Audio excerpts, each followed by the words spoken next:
disappeared. So no apologies.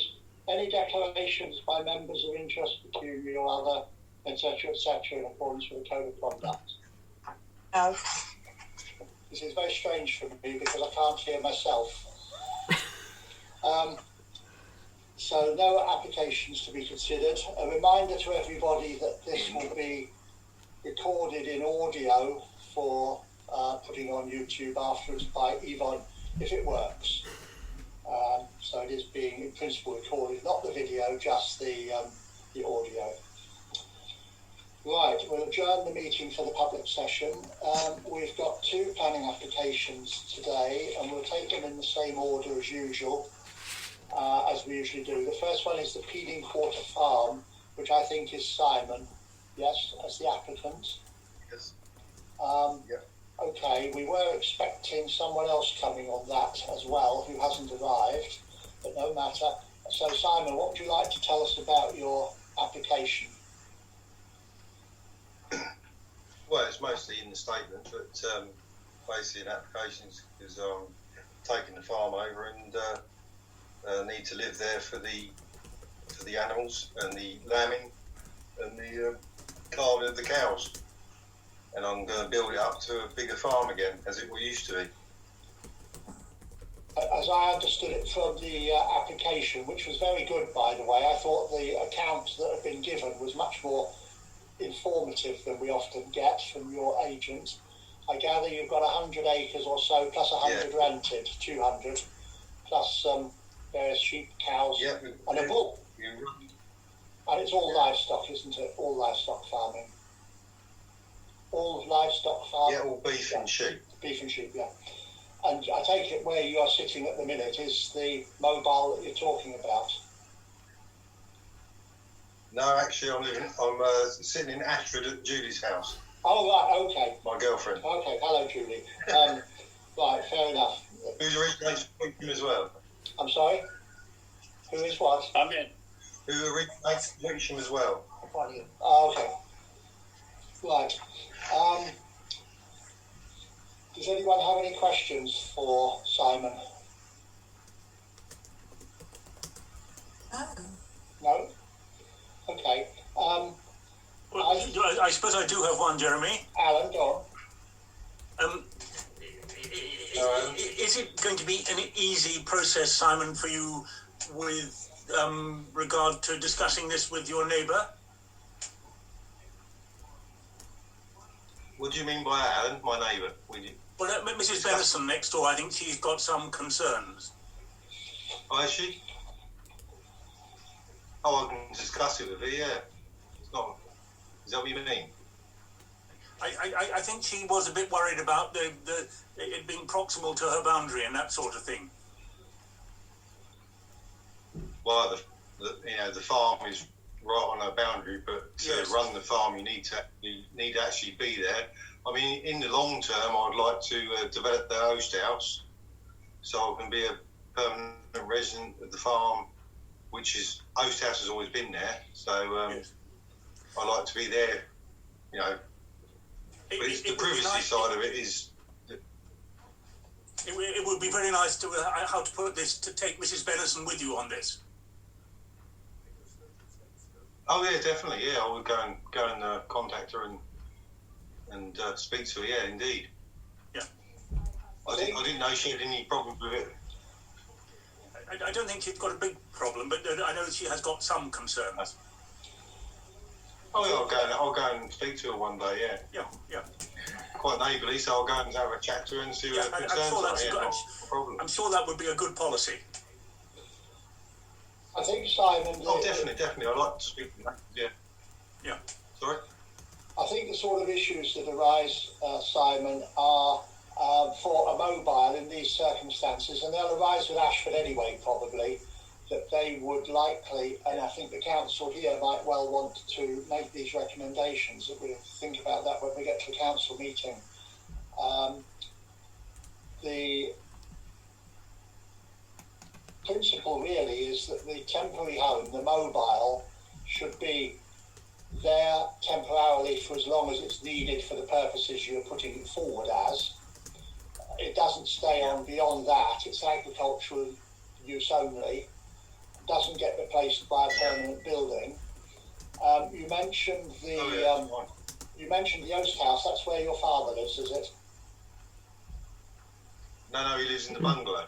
Oh right, okay. I thought it was called a bungalow. So the Oast House is somewhere else. There's an old Oast House in the farm. In the farm, in there as well. Okay, so Yeah, you have the it's opportunity of bringing that up to residential if you've got permission for it, which would give you an alternative to the mobile. Yeah, which I'd like to do, and has that as an agricultural tie as well, because it's there for running the farms, you might say. Sure, and that's a brick building, I take it. Well, yeah, it's the Oast House.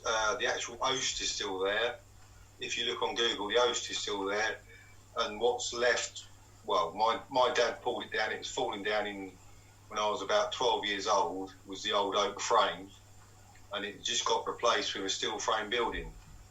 So if I like to put it back as it was, into a character oak frame building with the Oast as it was before. Right. But it was actually used as an Oast rather than residential. Yeah, it was before, like all the old Oast houses were, but the actual oak frame part of it fell down years ago, and it just got replaced with a steel frame building. So. Which is now being used as a barn then? Yeah. Okay. There are things that, I mean, your planning advisor will tell you there are ways of asking for approval to convert barns to properties with rules, and they'll know about that. Yeah. Hello, Alan. Jeremy, if you drive past where Simon is and you look eyes left, you can see the old Oast House there, and it's quite conspicuous from the road, and you'll be able to get a good impression just by having a look. Okay. I'm usually looking the other way. Yeah, where you're driving, yeah. But I wouldn't like to convert a steel frame building. I'd rather put a character building back in. That's a different policy, but you'll find all that out. Yeah. Okay. Oh, yeah. Okay, and the pond, this is an old pond that's dried up, I gather, or it had, and now you filled it in. It's never been a pond for years. I mean, it's just been a dry hole right in the middle of the yard, and it's always been up against the building, and it's, you've got cattle around it. It's been cattle around for all my life, 40 years. So it's just really a hazard, really.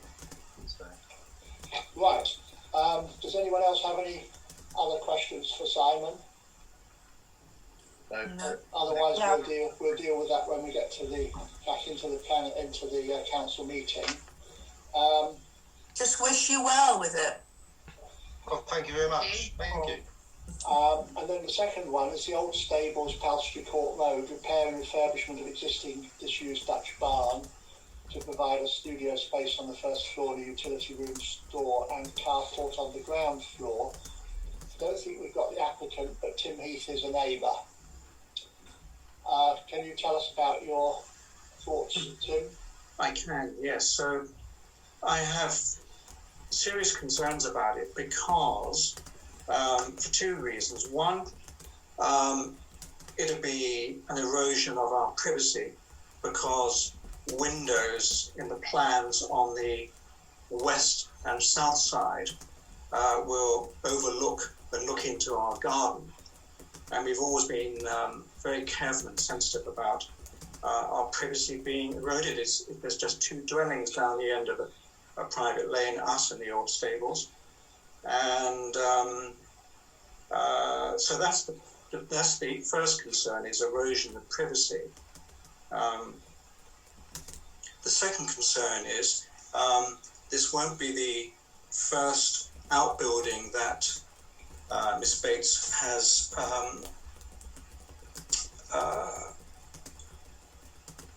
done up.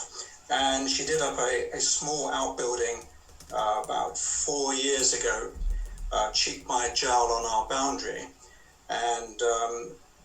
And she applied for retrospective planning permission on that for studio ancillary accommodation.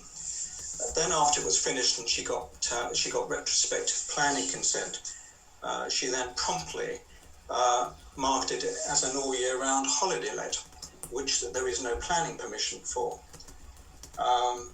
So I'm concerned she will do exactly the same thing again here and turn the Dutch barn into another holiday let, and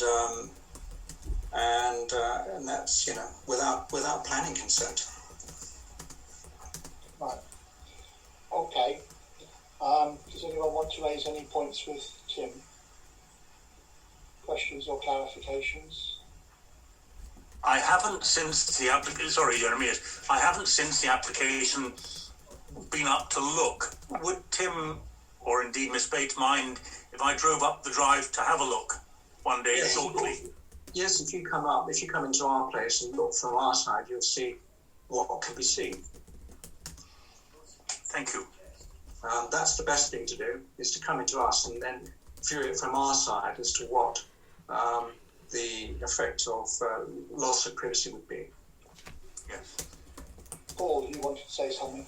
Yes, thank you. The erosion of privacy is always a contentious issue from a planning point of view, and there are better people who on this call than me who know about it.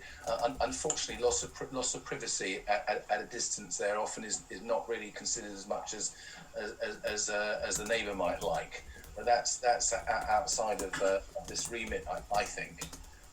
What concerns me more is that I remember Miss Bates applying for the planning permission 4 or 5 years ago, and I'm sure Sue and Jeremy and Yvonne would remember that as well. Yes. And I'm concerned to hear that that's, you know, at the time we were told that was going to be a sort of an additional studio to be creative and whatever. And I'm concerned that if I heard correctly, that's now being marketed as a year-round holiday let, which certainly wasn't mentioned at the time of the planning application, as far as I can recall. I don't know whether the councillors can remember about that. And you know, in the spirit of openness and transparency, you know, we do have residents who have converted properties and been quite open and transparent. They're going to be marketed as holiday lets, and we've been able to take a considered decision on that. So thank you for flagging that up. You know, if the situation is that the planning permission was applied for one thing and it's now being used in a different format, and then the individual concerned, I don't know her, is looking to repeat that, then I think that's a red flag that we should take notice of. Yes. And if you were to Google the piggery Wittersham, it comes up on multiple sites as holiday let. Fine. The piggery Wittersham.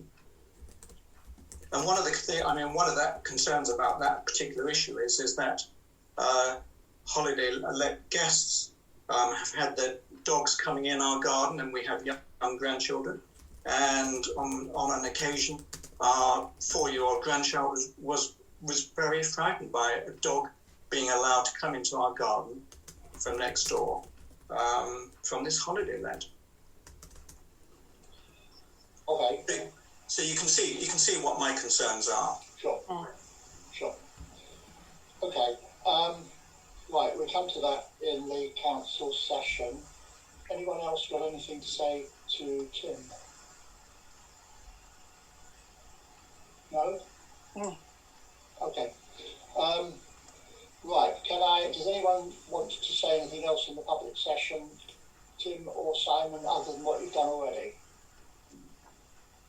Nope. Okay, so I'll close the public session again, and we'll carry on with the parish council meeting. In both cases, you're fully entitled to stay as long as you feel that you can stand it. So we'll go on to confirm the report of the public meeting held on the 11th of February 2021. This was the meeting that we held to discuss the 2 big planning applications. Yvonne has produced a report really of lots and lots of points summarised from the things that people were raising at the time, and 1 or 2 comments from me that I made. I made far more comments than that, but she picked out the ones that were worth listening to, I think. So Does anyone have any points about that report, or can we accept that? Fine. Everybody happy with that? Yes. Good, okay. And the next thing then is to confirm the minutes of the meeting that we held on the 16th of February, which you've all had. This is the meeting at which we did then consider those two big planning applications, and we gave our objection to the one in Poplar Road and our support to the one at Stocks Road. And we also did a little bit of other business there as well. Does anyone have anything to query on those minutes or corrections? Can I just ask, no connect, but are we taking comments on these now, or can we do that later on? Comments on?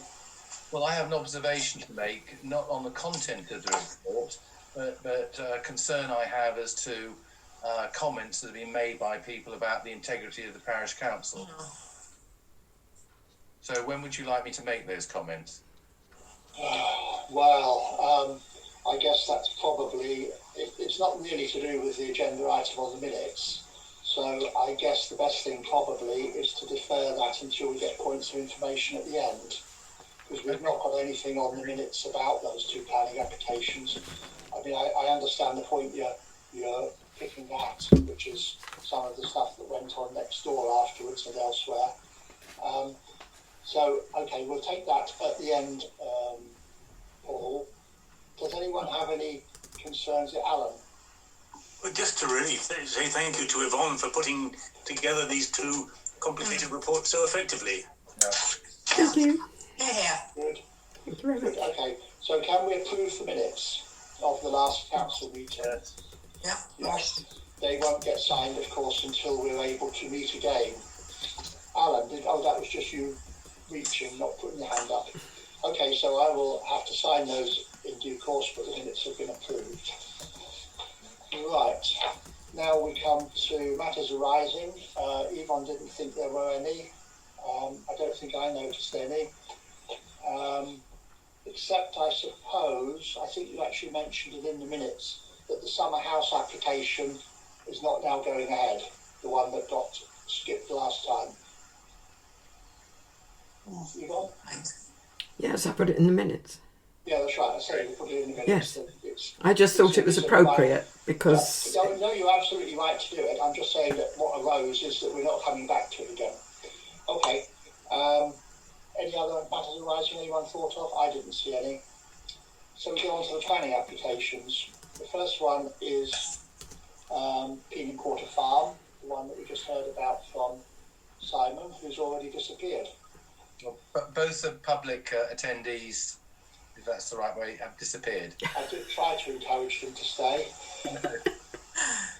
No, you didn't. Threshold. What?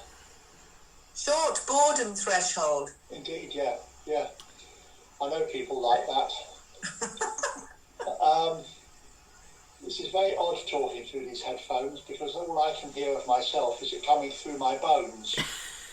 It's not echoing at all through the, it's not repeating through the headphones. Don't worry, Jeremy. When that stops happening, then you worry. Right, okay. So, Peeling Quarter Farm, the retrospective application. What do people think about that? Leslie? I actually, I'm very supportive of this young man who's moving there to look after the farm and his father, and hopes to expand the farm and to restore the farmhouse. It sounds like he has a real commitment to both the farm and his family. So yes, I have no problem with him having a caravan there, and I'm sure he can resolve difficulties with his neighbour, such as they are. Hopefully. Alan? Thank you, Jeremy. Sue Benison did talk to me about the mobile structure some months ago because it was positioned right up against her fence and was almost overhanging her property. So she did look a little bit perplexed. I mean, she is, a lady living on her own, well into her 80s, possibly a little vulnerable. So we just need to consider that. I think Simon's ambition to restore the Oast House is possibly a little ambitious, because when you look at it, you'll see what I mean. There isn't very much of it left, but of course that's not what we're considering. Having said that, I think if he can square his corner with Sue Benison, which I think would be a sensible thing for him to do, I would support his application for the mobile home where it is. Okay. Sue? Yes, I'm fully supportive of it. He obviously needs to live on site, but the only thing I would ask is that it is more of a temporary measure, not to become something permanent. Sure. Paul? I agree with the previous three. I would support it. He's a member of a significant local farming family. I know some of them very well. I know him reasonably well. I think Alan's advice to go and have a quiet word with Mrs. Benison is very sound. From a planning point of view, my understanding is if Ashford Borough Council give planning permission for this, they're not giving planning permission for a permanent building and everything that goes with it. So I'd support him. Colin? You're muted, Colin. You're muted still. Is that better? Yeah. Yes. Yeah. I said I heard the last bits of the conversation, and I would agree with what the other members of the council have said, and I would support it. Good, okay. I think that my suggestion would be, I'm in broad support. I think that it's worth, when Yvonne puts the response in, that the council are supporting it, but are recommending that it has an agricultural use attached to it, that it is strictly temporary, it gets removed when it's no longer needed, and that it is definitely not replaced by a permanent building on the basis that there's been a temporary one there. Yes. Other than that, the mobile part is fine. As far as the pond is concerned, it's kind of stable door, and horse, I suppose. They filled the pond in already. He has said that it hasn't really been a proper pond for a very long time. Miss or Mrs. Benison is anxious that she feels her property is wetter now, but then on the other hand, all of Wittersham is wetter now. So it's very hard to judge. But I do support it, and I think that if others agree, then they are the sort of points that should be woven in by the clerk. Yeah. I'm happy with that? Yes. Okay. Right, let's move on to the old stables at Palstrey Court Road. Yes. Who wants to start on this one? We'll go around the other way. Colin? I haven't got any papers on it. I've seen a little bit, but not a great deal. There isn't a great deal, to be honest. No. Paul? I had a look at the plans, and my initial thought was we looked pretty much like for like in terms of the shape, the design, the out. I did notice the windows, and I thought, gosh, that's right on the boundary of Tim's house there. I wonder what he thinks. Of course, now we know. Yeah. I am. It's a quick check on the internet. It's on the piggery is advertised on over 10 websites extensively, including 2 canine and dog friendly holiday websites. Now, as a dog owner, I'm not against that at all, but I can understand Tim's concerns. My biggest concern, to be honest, I mean, the privacy bit, Mick would know more about that. I've been in a previous house that had an issue with privacy, and we learned the hard way that actually, there's not a great deal of protection, frankly.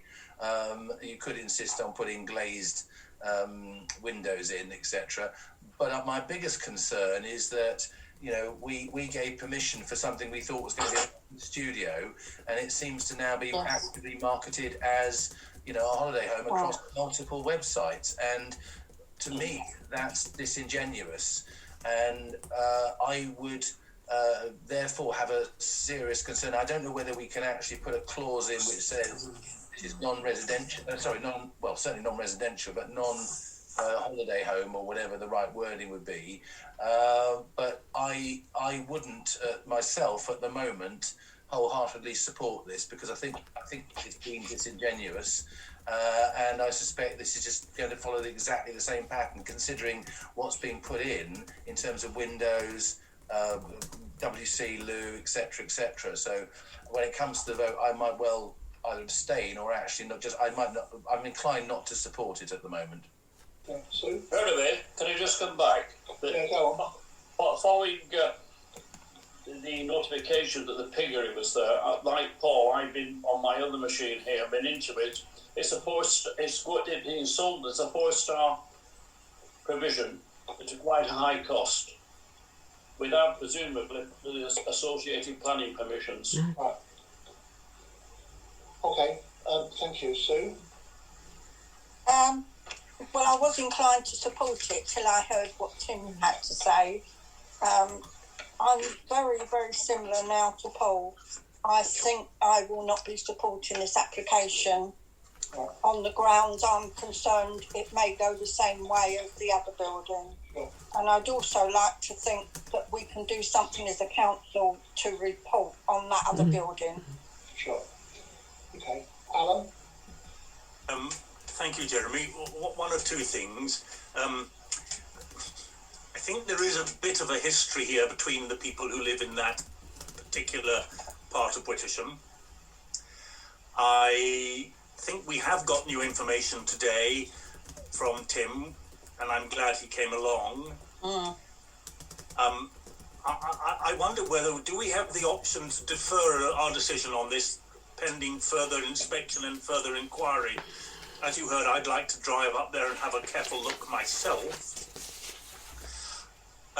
Back in the early autumn, I did have reason to be up behind that property in the field.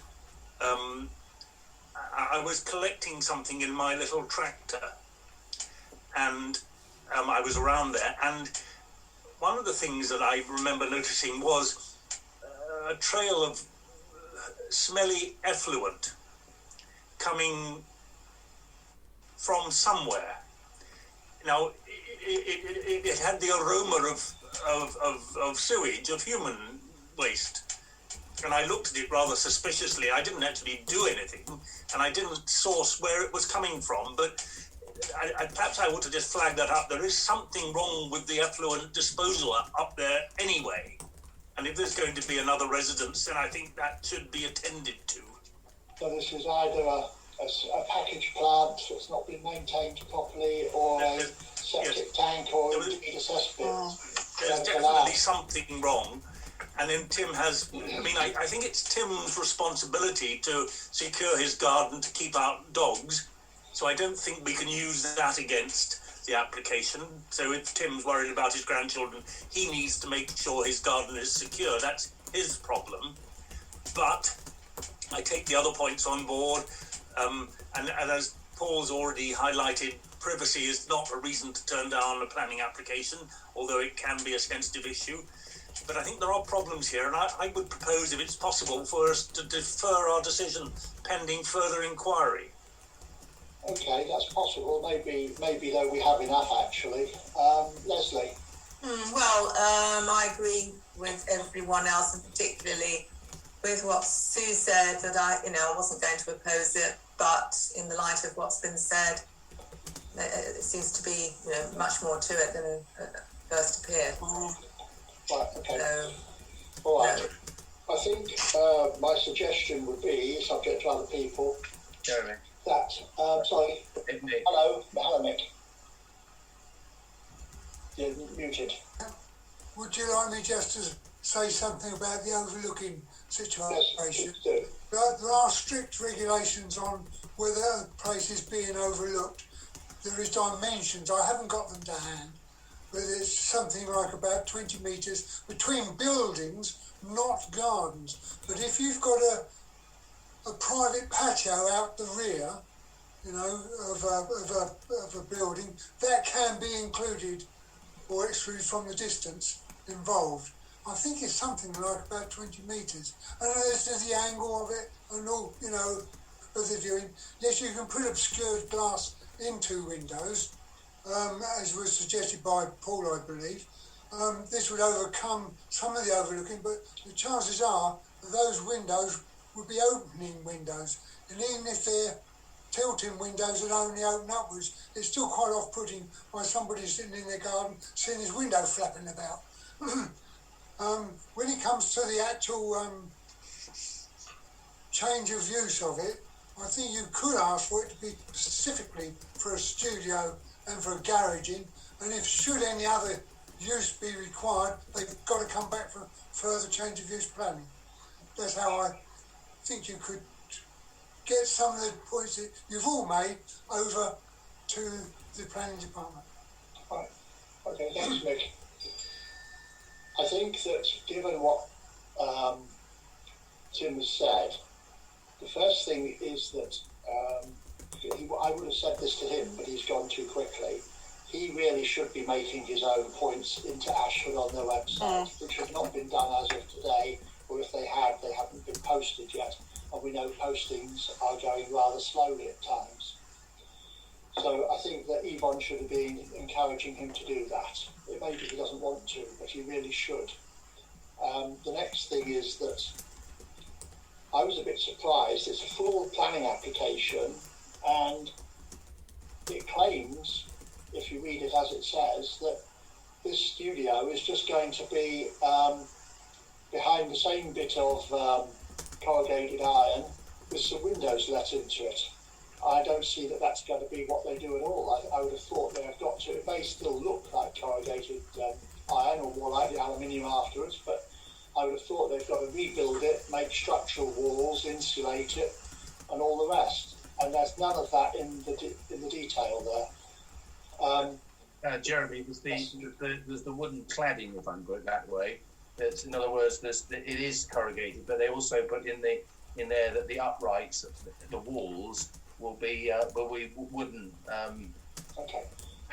Planks, panels, whatever you call it. Okay, I saw a brick clips mentioned. Yeah. Okay, it doesn't seem to make that very clear, but I take your point. There could be something that you can read into it. It's a very big building, 700 square feet footprint almost. So if it is to be a holiday let, it'll be a big one or two. They haven't put any interior into it, but that can always be a new application. So I would worry about that. I would have thought that it was worth us pointing out that we have the information's been presented to us that says that the next door one is already a holiday let, which to the best of our knowledge was never consented when we gave it support some years ago. In fact, we are, I think I'm right in saying, objecting to this on the basis of concerns about the future use of the building. If the council, Ashford, was to grant it, they should certainly be conditioning it very clearly that it's not for holiday use. There are issues overlooking, which Ashford, with Mick's comments, will need to look at themselves. Well, then that's about it, really. It shouldn't be a holiday let. It shouldn't be overlooking unless it passes the rules. And that they should be looking into the previous one, which shouldn't be a holiday let either, unless it's been consented. Of course, they can always put in for a retrospective and they'd probably get it. But that's at least something they'd have to do. Jeremy, given that it's got a WC in it, and Alan's... Only downstairs, isn't it? Yeah, but it's got to go somewhere. Oh, yeah. Should we also be asking the question of where is the effluent going? Because as Alan quite rightly said, it could either be a faulty plant or it could be something that in the vernacular is known as an OTH, over the hedge. Yeah, okay. I think that there are several properties there, of course, and we don't know which one it is that may have the sewage problem, or indeed whether when they were all divided up from the original Palstrey estate, whether they all shared something. Yeah. But again, that's something else that Yvonne could mention, that there is a concern about sewage escape down the hill, and that ought to be looked into. we gather from other comments that the planning officers are not going out to visit any applications at the minute. Mick will know more about that. And of course that means that they're not going to go and inquire into any of these things. They're just going to toss a coin and hope. Not sure what the change of conditions is that came out yesterday. All right. They may allow them out slightly. Okay. All right, but I think apart from all of that, we are not in fact supporting it. But if Ashford was decided to grant, that's what we would like to see done. Right, good. Let's move on. To consider and agree asking ABC to renew the asset of community value on the Swan. Let me find my paper. Right, okay. Now the present asset for community value, they're granted for 5 years. It's due to expire, in my understanding, on the 9th of May this year. My proposal is that with council support, I write to Ashford now requesting them to renew the registration, indicating to them that the PC would support that move. And I would aim to offer them some sort of update on the latest efforts to secure a negotiated purchase of the premises with a view to reopening the Swan as a public house with food and as a community social hub. I have written in the past, as you know, trying to make sure they didn't go and grant application for housing if there was one. But now I think we've got to remind them that the ACV is coming up, and I think that it is sensible that we give them a little poke to renew it. And no matter what happens to the Swan, we should keep that in place. Good. Everybody agree with that? Yes. Just Jeremy, Yeah, just go on, Paul. a small point, Jeremy. The original application for asset of community value was made by Camera, Yeah. branch. It might be wise just to include them in the conversation, or at least the note, because they might also be it, and if we ignore them, Quite right. They might be able to join, and they'd be very supportive. I guess really the letter then ought to be written in such a way that we send it to Ashford as ours, but we copy Camera in. Yep. I need to remember to do that, Yvonne. And we should be able to find out where their address is. Or alternatively find out from the lady who is involved in them, who's involved with them. Just to the point of our meetings. So just the point of information, as we're talking about the pub, there will be the government, you probably spotted this a few days ago, that the Chancellor basically dangling £250,000 if we apply it way, which is encouraging. It's interesting. I don't know where John Newton sees that, but that is obviously an important material point. Okay. The next one then is to consider and agree opening a new bank account with Unity Trust Bank. Now, I'll just go through a few things that you already know from my paper, simply because this is what will go onto the recording for members of the public who take an interest. Wittersham PC presently banks with Lloyds Bank. The local branches in Rye and Tenstead are both closed, and their online banking system does not meet the Parish Council's required mandate to replicate multiple cheque signatures in the online context as a security precaution. In other words, if we did online banking with Lloyds, we can't do 2 cheque signatures anymore. That's at least what we found out when it was inquired into before. The recent experience of a major fraud in a local parish council to here has re-emphasised the importance of maintaining proper security over the council's bank accounts into the future. Unity Trust Bank, which is the one we're suggesting, was founded in 1984 by the trades union movement, with which it retains close relations, although it's now an independent bank. It's operated online and by telephone, and it allows multi-level security procedure for all payments being made online. That's the crucial thing. So that would allow, if we did this, it would allow the clerk, who's also our responsible financial officer, to continue to enter payment instructions to the bank, a bit like writing a cheque. But they would not be online, of course, but they would not be implemented until 2 councillors had each separately gone online to authorise the payment using their independent logins and passwords, which are only known to them as individuals. The clerk would send out the relevant invoice or vouchers to the two councils by email to back up the request to authorise a particular payment. Councillors will only authorise payments, they will not enter them. Just like now, the councillors don't write the cheques, we only sign them. The proposed change will overcome the need for the clerk to make trips around councillors to collect signatures on cheques and then posting them out to the people she's paying. It'll allow any councillor to check the up-to-date bank statement online at any time and will enable the clerk to carry out bank reconciliations without having to wait for the statement to arrive in the post. It will also allow the council's cash balance to be split between two banks, Lloyds and Unity Trust, with the working account switched to Unity Trust to be used online and a reserve of cash kept at Lloyds. An account with the Unity Trust Bank will cost the PC £6 a month in bank charges. Lloyds is free, but then it incurs a cost in Yvonne's time and postage.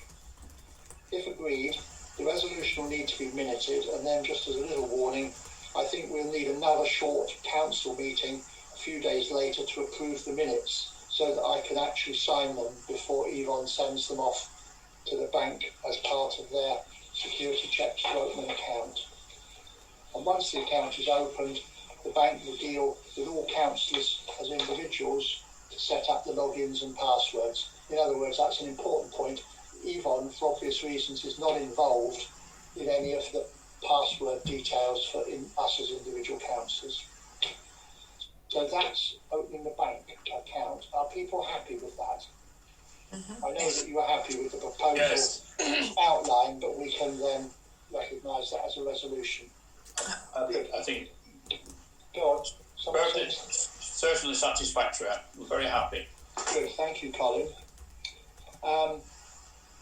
To appoint a representative to the Village Hall Management Committee. Now, George has resigned from the council and he was our representative on the Village Hall Management Committee, so we do now need a new one. And the question is, who? And let me stress, it won't be me.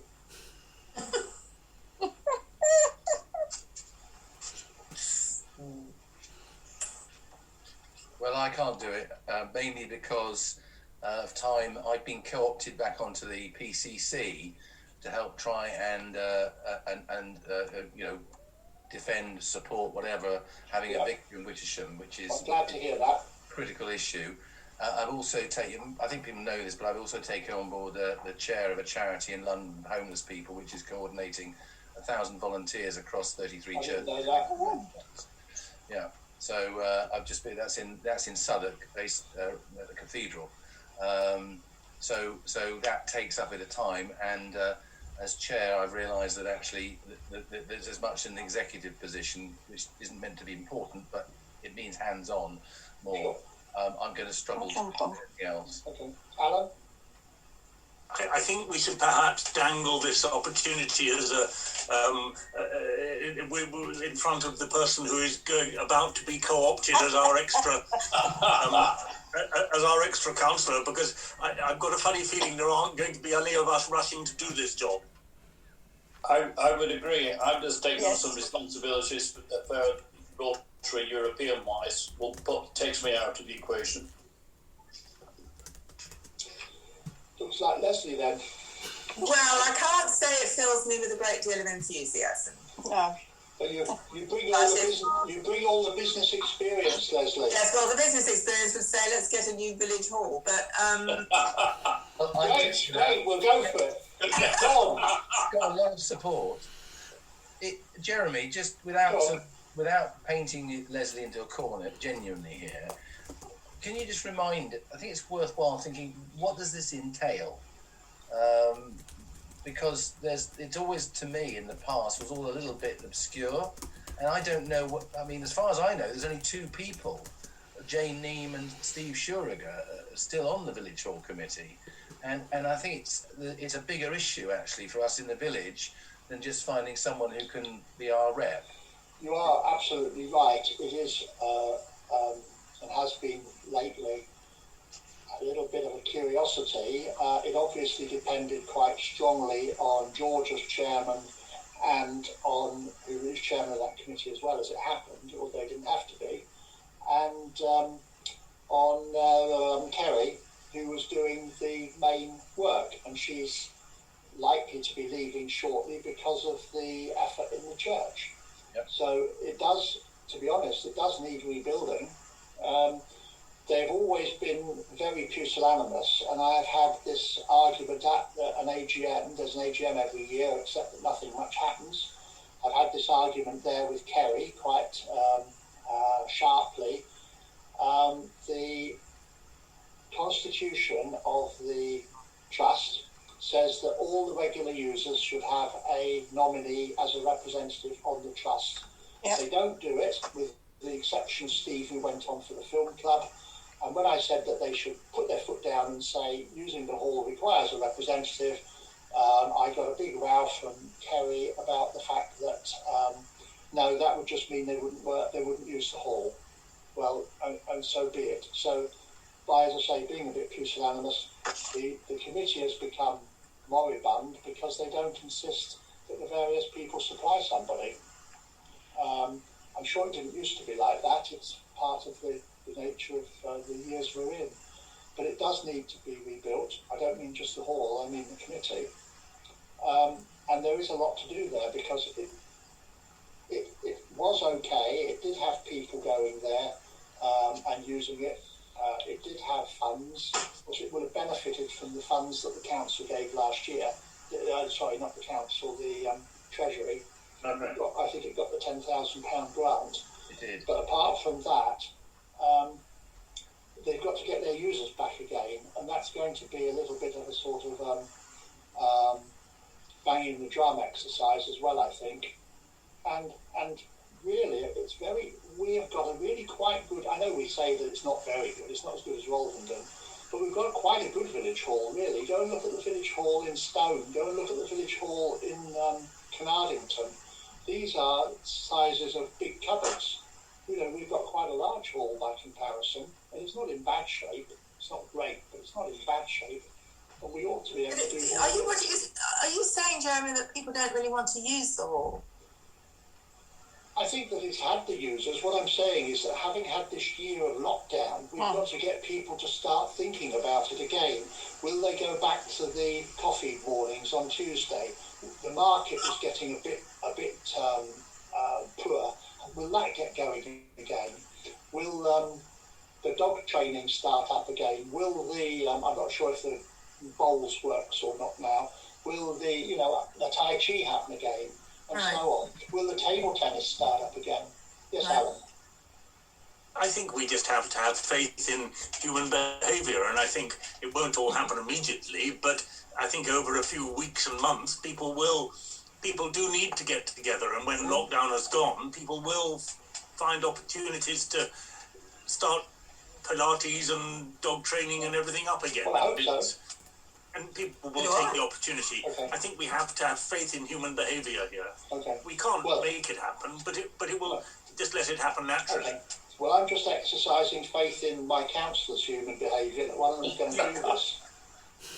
I think whatever happens, my view is that we, as a parish council, we need a plan. It's one of our key assets. And I'm not suggesting we do this tonight, by the way, but whoever goes on as a representative needs to be comfortable that the parish council is right behind them, and we need to get a proper plan, a 3-year plan for the village hall, because actually, I think we'd all agree we'd like a new one, but that's these three years to get there. So in the meantime, we need a proper 3-year plan. We need to identify who the users, the stakeholders, the societies. We can't ask the dog trainers to put a rep on the village hall committee because they're a commercial customer, whereas the horticultural society is a user several times a year, and we always felt they should put forward a rep, but they're going through their own phase at the moment because I think Mervyn and John Carroll have stood down.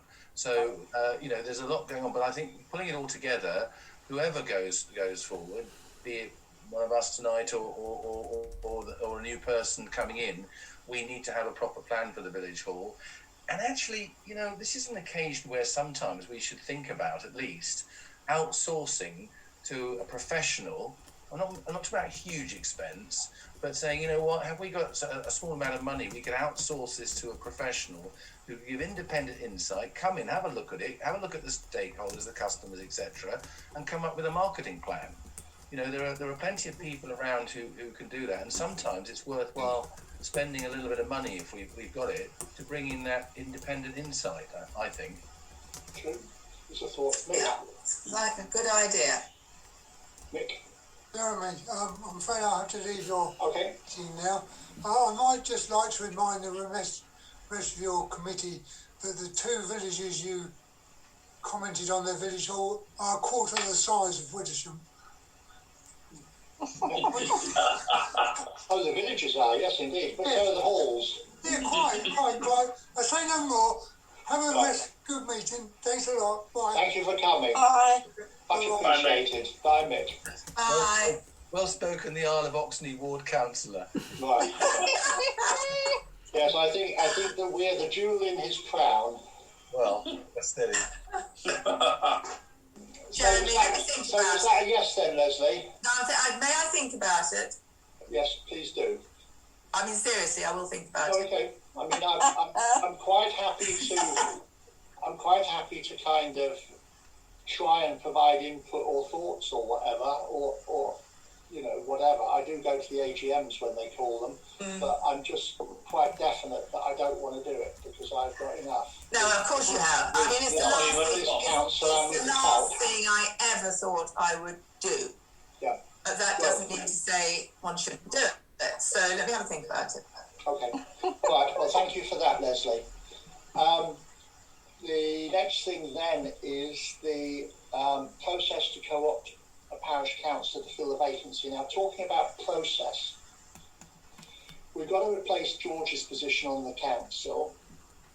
There is an existing policy for doing it, which I sent out this afternoon or this morning. Yeah.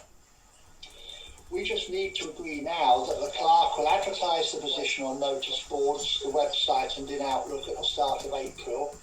That would make co-opting possible at either the May or June meetings, depending on our success in attracting one or more qualified candidates for the position. When I say qualified, I mean, you know, they have to live in the village or work in the village and that kind of thing. George was also vice chairman of the council. That's not a mandatory position. We don't have to have one. It's a good idea to have one, but we don't have to have one. So I suggest what we do is hold that question over until the annual meeting of the parish council in May, which is when we vote for all the positions, including mine, to see who's going to be the new chairman,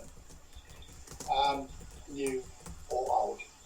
If councillors still want to resolve the position earlier, if you want to have a vice chairman earlier than that, we can't do it today because it's not on the agenda, but if you really wanted to, we'd be able to put it on the agenda when we have a short meeting to agree the minutes for the bank account. But I would suggest we could leave that open till May. Not much is happening at the minute. Yeah, that's sensible. So we've agreed the process. Yvonne will put that notice out in April for the April Outlook and the notice boards and all the rest of it, and we will then take one step at a time to see who comes up. Now, report to the COUT meeting of the area committee chairman a couple of weeks ago. I looked at the report I did for my COUT area meeting last week, and I found that almost all of it was really navel-gazing. Well, it wasn't navel-gazing, but it was of interest to COUT rather than the parish council. So I won't go through all of them and hold us up. Jeremy, go on. Why have you jumped an awful lot of things to get to that? We've lost 10 and 11. No, you're right. I'm looking at my notes at the moment and not at the agenda, and I didn't, of course, write something about every item on the agenda. Back to the agenda, which is what I was doing before. So correspondence. No, process to co-opt, okay, and then correspondence. So requests from Air Ambulance, Kent, Surrey and Sussex. That's one for you, Yvonne. Right, well, if you excuse me, if you remember earlier in the year when we had some requests, we agreed that we would wait until the end of the year, financial year, as to what we would decide and what money we had left. So I've just had the one in from the air ambulance. Thereafter, well, actually, I'd granted £500 is what they're after. They want to utilise their state-of-the-art aircraft for 66% of the 2,568 missions attended during 2020. Our medical crews relied on our rapid response vehicles to attend the remaining 34%. It is therefore vital that our rapid response cars carry the same life-saving equipment as our aircraft, including the ventilator, etc. So that's what they're specifically after. And the other one, which I've actually put an extra D in, which you don't actually want, when I came to... Which one did we take out? The first one, because it stands for the National Search and Rescue Dog Association. Okay. Oh. And it's ones that some of you were suggesting £100, but then we agreed that we would wait. Okay. We've actually, they were after it specifically sort of winter time, because of the people getting, search for hill walkers, climbers, etc. But obviously they're used for elderly and confused persons that may be suffering from Alzheimer's and dementia, those that are dependent, children, and sometimes victims of crime. So that's what they mainly say. We spent £100 on porch light at Christmas. We did agree to go with that. We budgeted £600, so we have £500 until the end of this month. So maybe we do the £100 for the search and rescue dogs and the £400 for the air ambulance. Is that what you're suggesting? Well, it's a thought if you're happy. Sure, that's fine by me. Yes. I'd agree Yes. Okay. I'm happy. Everyone's happy with that. Good. Yes. The invoice from Satswana, you've already done that, Yvonne, under the delegation, so No. you're just reporting it. No. It's listed on the accounts, isn't it? That was for the previous year because, okay. which I did explain on the invoice itself. Okay. Yes, they didn't charge us last year. And because we've had a year's worth, I felt we weren't in a position to question whether to carry on. This one is for this present year. Okay. No, that's all right. I just, having noticed it there, I just thought, oh, you must be reporting it to us for whatever reason. So, okay. We use Satswana. This is these hand holders for GDPR. £180, I think, isn't it? Well, it's 150 plus VAT. 50 plus VAT. So Does anyone have 150. any problems with that? No. No? No. Okay. Right, so that's done as well. Thank you. Finance, you've passed out the monthly transaction statements, the one for the caretaker and the one overall. Yeah. Does anyone have any concerns about them? No. I noticed that No, I'm very happy with the caretaker. you got the contribution in from Kent, I saw. Yes. Okay. So they're both approved, are they? Everyone happy? Yeah. And I'll need to sign them when we get together one day. Thank you. The second one under finance, just to explain this, agreed to switch to computerised accounting system from 1st of April 2021. I asked Yvonne to put this in. She's been running the computerised system that we agreed last year from the 1st of April, in other words, for this financial year.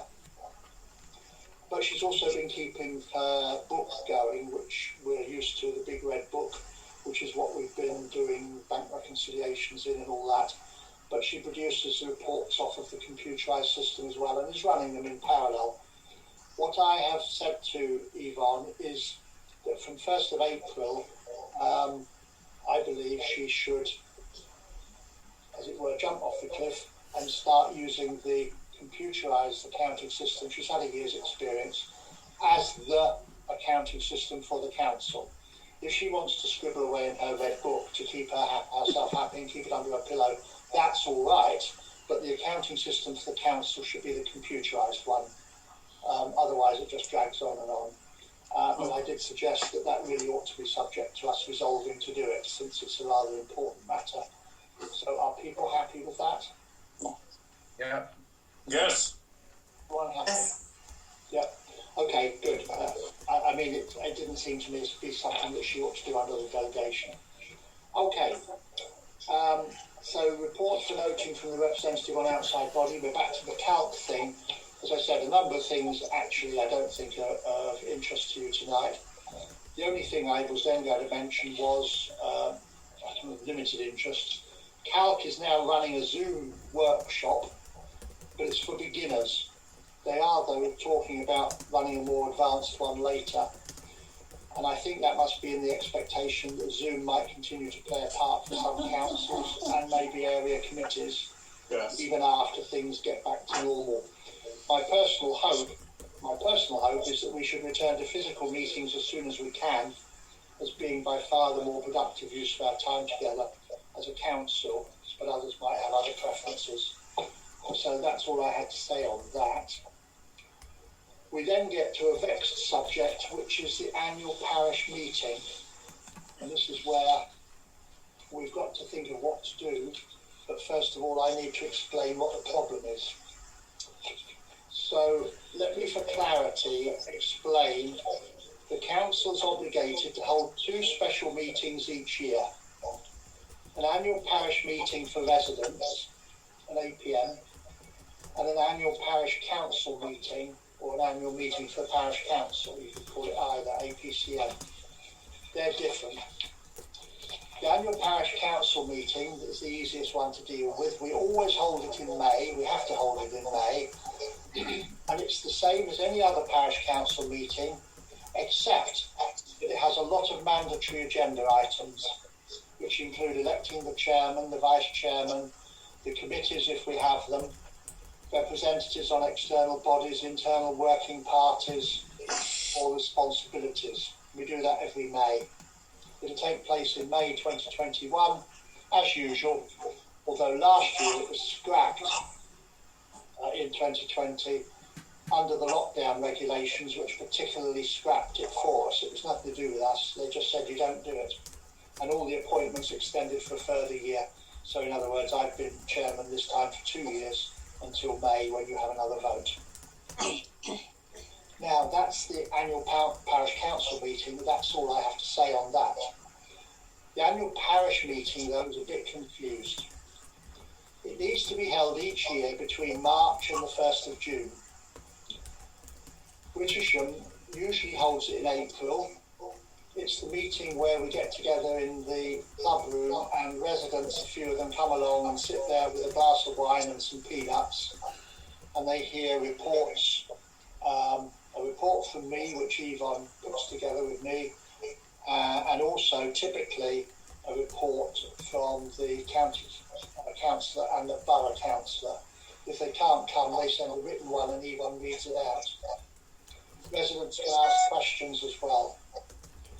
Now, that is more than the law requires. The law doesn't even require any of us to attend it. We have to call it, but we don't have to go. And that's not an invitation. If I am there, I have to chair it. If I'm not there and the vice chairman is there, he has to chair it. Otherwise, they can elect any chairman they like. They can have votes, but the votes are not binding on the parish council. It's a rather weird thing altogether. Now, in 2020, we realised that we didn't need to hold the annual parish meeting because of lockdown, the same as we didn't need the annual parish council meeting either.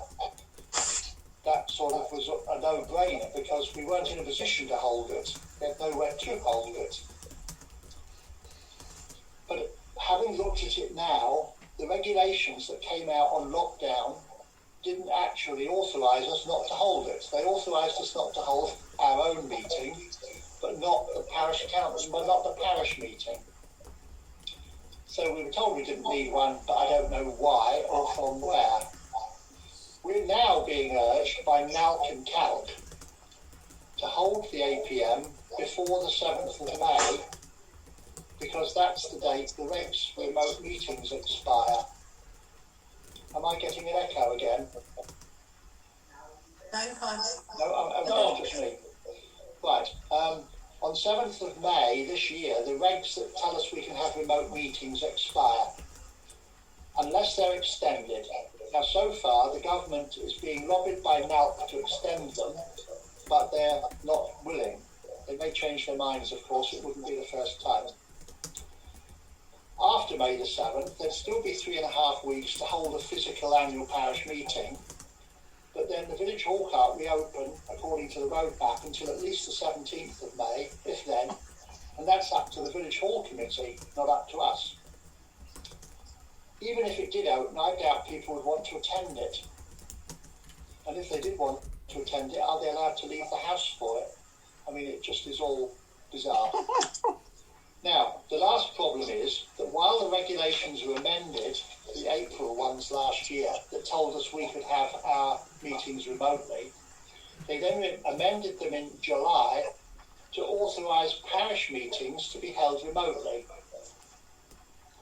But, because by the way, they accidentally forgot to mention parish meetings in April.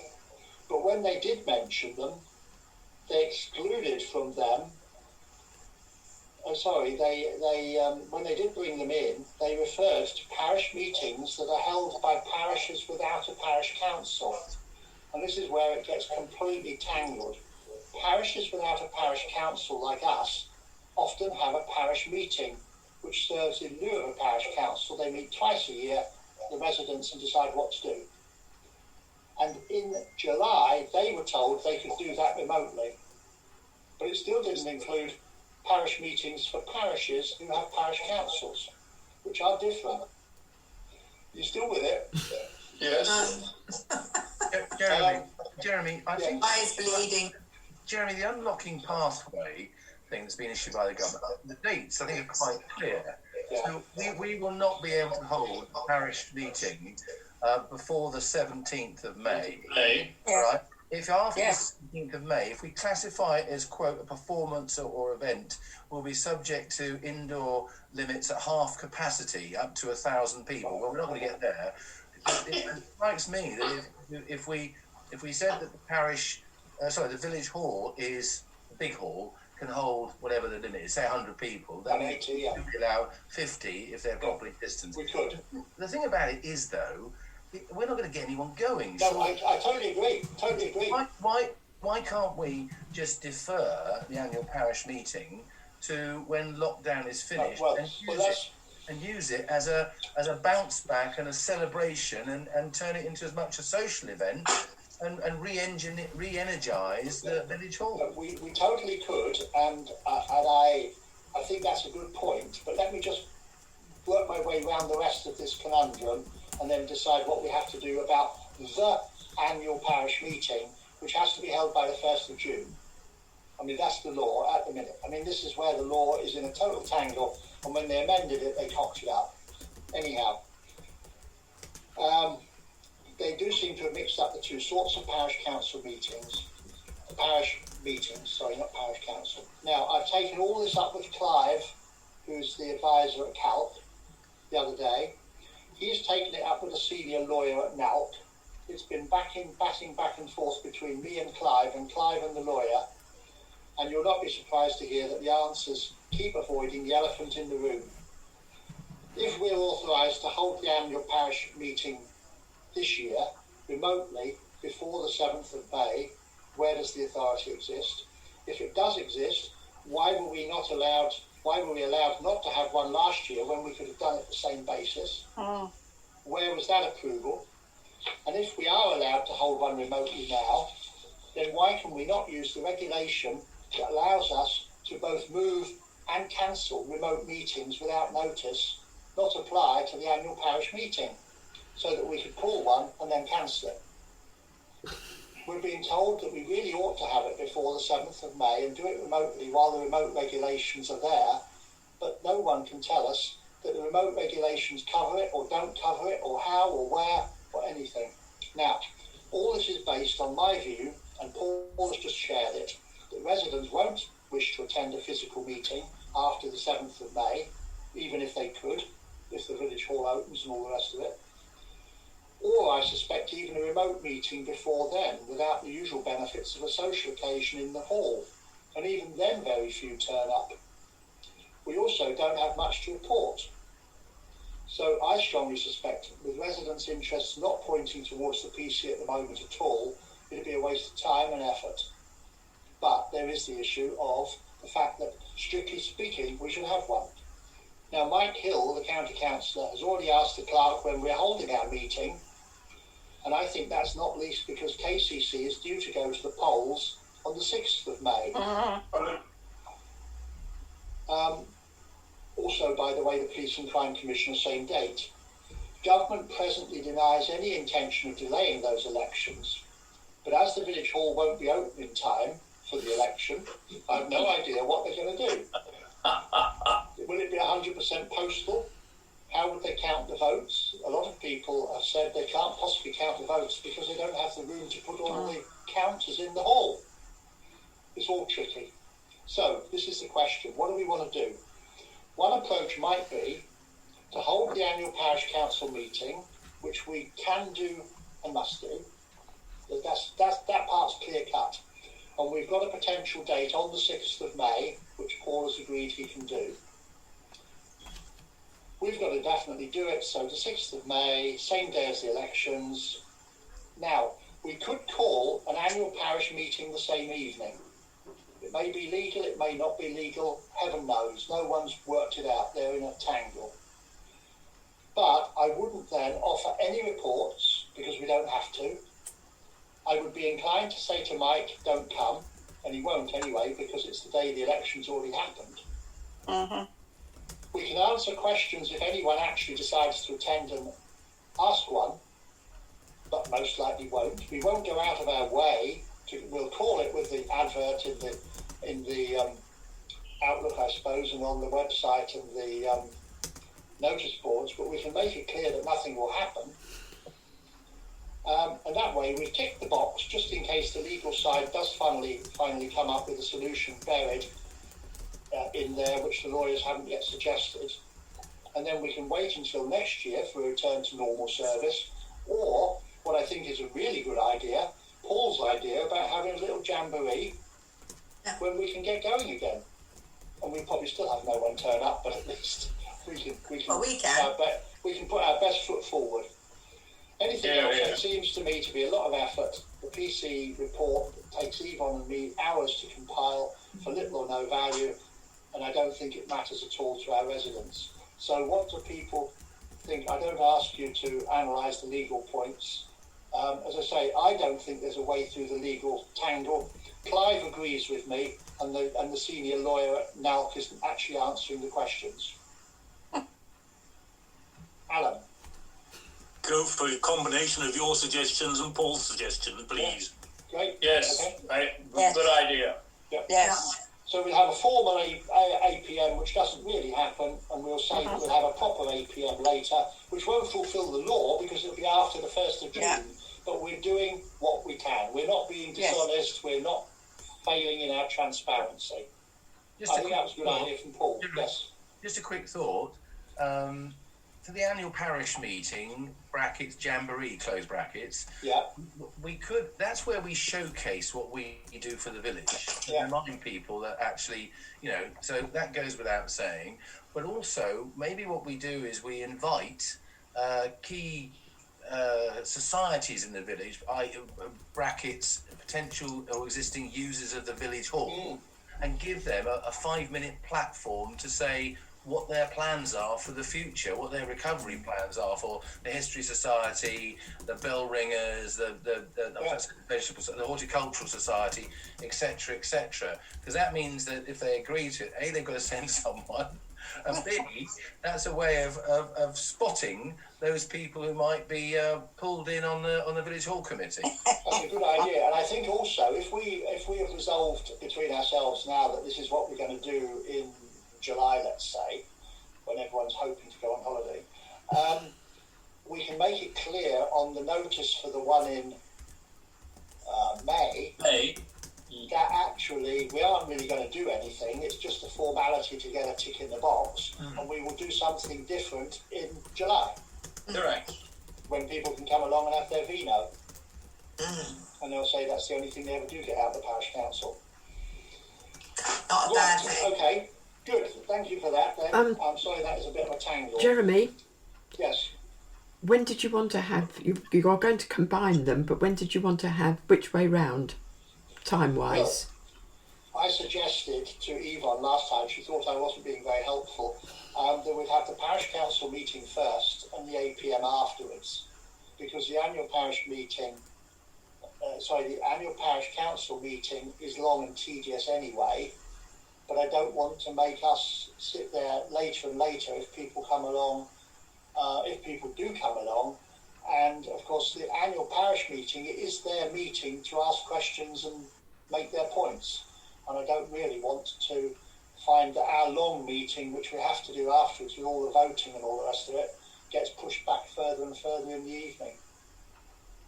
No, I think you're right, Jeremy. That'll cut down the numbers. Well, they can learn what the parish council does and how much fun we have in our meetings. We'll be able to make a decent job of reviewing the standing orders and the financial regulations for once. Right, okay. Well, that's all of that. There's no next parish council meeting date that will be advised. Items for information. Should we go round first? What about Colin?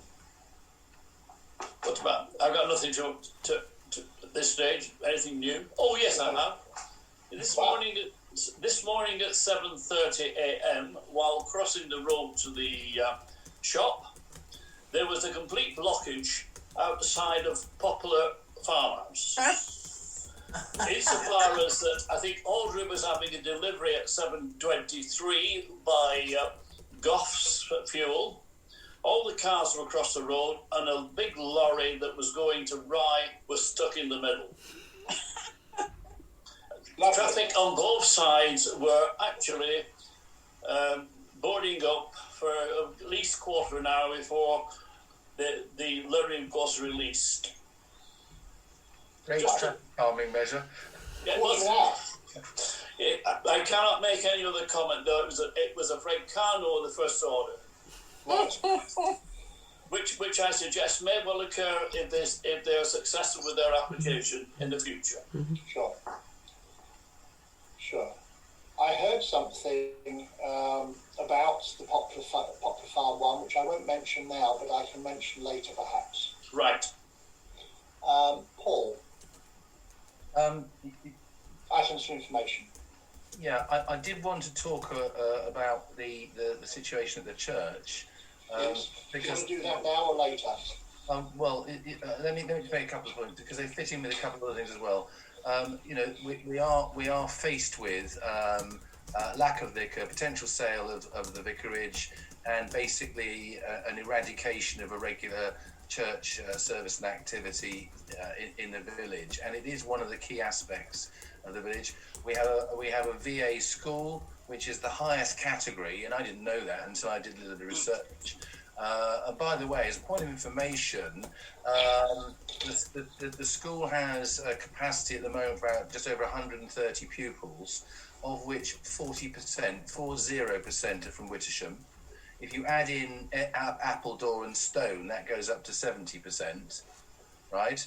And there are significant numbers coming in from across the border from East Sussex. And I raise that because of the point that was made in a public meeting about planning, which said, if these new people come into the village, our school will be overwhelmed. Absolutely. Yeah. And the headmistress stated categorically that priorities for Wittersham children, and actually she stated she welcomes new houses and new families because that will ensure the future financial stability and usage of the school. And so the reason I raise that is there's a lot of misunderstanding, and something that struck me, I was reading through some of the individual comments to Ashford Borough Council on the Stocks Road, And there are a number of issues in there. If you kind of unpick the issues from the emotion, there's a number of issues in there that I think we ought to start thinking about as parish council, having almost like a to-do list. And that's making people understand the situation of the school. The whole issue of sewage is going to be here, whether or not Stocks Road is built on. Yeah. And the thing that came up was, the broadband in Wittersham is very poor. And I'm not saying who picking out individual people, but I actually just put their postcode and property into the appropriate broadband checker, and they can get in excess of 30 to 40 megabytes per second, but they do have to cough up £17 a month. And so the fact that we have terrible broadband in Wittersham is actually completely untrue. You do have to pay for it. And actually, where I live now, our broadband speeds are 40 megabyte per second. Now they put fibre to the premises. And they're going to be sorting out Tim Heath in the next week or so as well. Have you got fibre to the premises then? Yeah, well, I don't know what it's 40 megabytes a second, and I've checked it on the BT wholesale test several times, and they've been up the pole and down the pole, and they've connected us up now. And it works superbly. I think the key thing is we should look at these comments, pull out the ones that actually are relevant to life in our village, and then we should have a plan that says, okay, we know that, for example, sewage is an ongoing plan and causes a lot of distress to people in Swan Street, for example. We get all this fluff that comes back from Southern Water, and again, not for today, but I think we need to have a collective plan, and if necessary, not as parish councillors, co-opt some of the residents and say, hey, look, if you want us to do something about it, we need you to join in this subcommittee. If you're genuinely interested, and that should sort out some of the complaints that we have as well, that we don't do anything. Right, Alan. I'm very sorry, Jeremy. I did intimate this earlier that I've got another meeting I have to attend at 7:30, so I'm probably going to disappear quite soon. Is there anything particular you need to ask me or me to say at this point? I don't have any additional points of information. Okay, well, you're just, we're going to have a chat afterwards about one or two things. I won't obviously include you in that. I've seen what you've offered in the past, and we'll talk about that. Is that right? Is there anything I need to say before I disappear? I don't think so at the minute. We're still Sorry. in council meeting at the minute, so we'll just carry on ourselves. You don't have any other points of information you want to tell us anyway? No, I'm clear on that. Thank you. All right, well, fine. Thanks for letting me know. I'll disappear. I won't disappear just yet, but I might just evaporate in a moment or two. Okay, Sue. No, I've got no other information. Leslie. Well, only that I totally what you're saying. I think. My screen's gone peculiar again. Anyway, I'll carry on. I think, yes, we should have some sort of action plan with regards to particular things like the sewage. I have made it, I think, clear that I would be very keen to try and either join a committee or lead a committee to try and sort this out, or even, do it on a personal basis. I think these problems in the village we do need to address as a parish council. And that's where my enthusiasm lies, rather more than looking after the village hall. But I am thinking about that. Okay. I've got something come up on my screen which is blanking everybody out. So I'll try and get rid of that. There we are. Other points of information, only little brief ones. There's a new NALC guide coming on cyber security that they've just published. Which we'll find out what they have to say. I don't know if it'll be of some importance to us, obviously. The new printer for the clerk that you approved last time, I'm afraid we're waiting for developments. Go on, Clark. I have found one that I think will do, but I need to pass it by you first. Okay, excellent, brilliant. So, progress. And Stodmarsh, the one I've told you about before, the problem of the pollution up northeast of Canterbury, that's put the mockers on all the big Ashford development sites, even to the extent apparently that they can't clear reserved matters. So if a site has been given outline permission with a whole load of stuff reserved, they can't get them through. If even they've got full permission with certain outline matters reserved, they can't get them through. And at a meeting last week of the Ashford Calc Committee, one of our members, who is also a borough councillor, warned very clearly that she fears that the villages that are not in the Stodmarsh affected area of Central Belt going up towards Wye and past it, but down like here, she feels that they're going to get landed with housing, like it or not, AONB or not, because Ashford will be failing in their housing numbers, and that gives the opportunity under the existing rules for some of the opportunistic pirate developers to just come in with an application on a few fields and say, you haven't got your housing numbers, you have to get your permission. So she was warning us. That's Borough Councillor. And that's Stodmarsh. Okay, I don't have anything else. So, Clark, please. The elm tree. The disease-resistant elm tree has now been planted. Leslie was there to see it happen. Good. So I took... And Shadow. yes. I took a couple of photos. I'm obviously not going to take on being photographer onto my CV. I managed to take the photos showing Phil as if he's got a bishop's mitre on his head, and Chris as if he's got a budgie on his shoulder. Oh, they should be damned. Yes. That was really skillful. Yeah, well, there you go. But I will be putting the photo forward for inclusion in the Outlook, and Chris has written a little piece to go with it. Good. A little birdie told me. Excellent.